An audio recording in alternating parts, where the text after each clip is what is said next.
Good morning, Belen. I'm Brandon Lubian. And I'm Marcos Alos, and welcome to this edition of WBLN for today, October 3rd, 2017. At least 59 people are dead and more than 400 wounded after shooting in Las Vegas Strip. It happened near the Mandalay Bay Hotel Casino. People attending an open-air music concert nearby heard multiple bursts of rapid-fire gunshots. The Route 91 Country Music Festival was taking place at the Mandalay Bay. Police say the shooter fired into the concert crowd from the 32nd floor of the hotel. Witness accounts are pouring in, and the Sunday night attack is now the deadliest mass shooting in modern U.S. history. Police believe the shooter killed himself. The SWAT team found his body after using explosives to breach the hotel room he was in, where they discovered an arsenal of firearms. As new details emerge about this horrific shooting, we're learning Monica, police confirmed via Twitter that it is active shooter. The shooter's father was on the that's what they're FBI's responding top 10 to. most wanted list. He was wanted for robbing several banks in Phoenix, Arizona during the late 50s and early 60s. Eventually, he was arrested in Las Vegas. He escaped jail in Texas and fled to California and changed his name to Bruce Erickson. He then ended up in Springfield in 1977 to open up a bingo parlor, which was listed as a religious institution on Main Street. But police say the parlor was a criminal enterprise for gambling. Erickson was arrested in Springfield 10 years after his escape from jail by the FBI. After his release, he returned to Lane County. His last recorded interaction with police was in 1986, and police have not a record of his death, but they assume he is long dead. This past Friday, Student Council hosted the annual kickoff dance. This year's theme was All Black Everything, and students from all grades were in attendance. It was a great success with $12,200 being raised, all going towards senior activities. For those students who came to Belen in 6th grade, they can probably still remember their 6th grade lock-in. This year, over 100 6th graders were packed into the gym. They were separated into random groups and had a chanting competition to see which group could be the loudest. They're also joined by guest speaker Ed Garrett, who spoke on the class on behalf of unification and brotherhood. After the assembly, they hosted a war between two massive teams composed of both 6th graders and seniors in laser tag, followed by the groups moving back into the gym where they would settle down for the night or stay up and watch Rudy. When morning came, the seniors were tasked with waking them up in a very peaceful manner of cowbells and blasting music, thus bringing an end to this year's 6th grade lock-in. Nearly 2 weeks after Hurricane Maria devastated Puerto Rico, many of the 3.4 million people who live there are still in desperate need for help. The governor says aid is slowly moving and being distributed, but more is needed. At a press briefing Sunday, Puerto Rico Governor Ricardo Rossello shared some good news, stating supplies are starting to reach their destination, but they are still in desperate need for more aid and supplies in order to meet the island's critical humanitarian needs following disaster left by Hurricane Maria. He said more than 200 containers filled with food and supplies from FEMA arrived Saturday, and they're being distributed across Puerto Rico. More than 30% of the people now have phone service, and about 50 hospitals are running in some capacity. In a series of tweets, President Trump thanked FEMA and the U.S. military for their efforts, and also praised the governor of Puerto Rico and those working with the first responders. Trump is expected to see the devastation in Puerto Rico firsthand on Tuesday. His visit, according to the governor, will demonstrate that there is interest to help the people of Puerto Rico move past this disaster. U.S. President Donald Trump is headed to Puerto Rico after days of criticism over his response to his growing crisis. He spent part of the weekend blasting San Juan's mayor for her comments about the governor's recovery efforts. Hey guys, here's your scoop for today. Students in 9th through 11th grades are to report to homeroom with a number 2 pencil. You will complete the personal information sections of the PSAT answer sheet. You must know your home address, current GPA, and parents' highest education level. So here are the clubs meeting today. The Music Appreciation Society will meet at 3:05 in room F219. Presentations include music from guitarist John Abercrombie, and new members are welcome. The History Club will meet in room I-103 at 3 p.m. Rho Kappa will meet at 3 in room G209, and the new Archery Club will meet in F203 at 3:10. The culinary experience will take place November 8th and 9th, and applications are available through campus ministry, and they must be submitted by October 18th. Now stay tuned with us for weather and sports after these messages.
Good morning, Belen. I'm Alex Suarez. Today we're going to be looking at on and off rainstorms throughout the entire day, just like it was yesterday. So be sure to pack your umbrellas.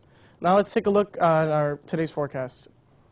Today we have a temperature of high 85 degrees and low 77 degrees with the humidity of 75% and with scattered thunderstorms.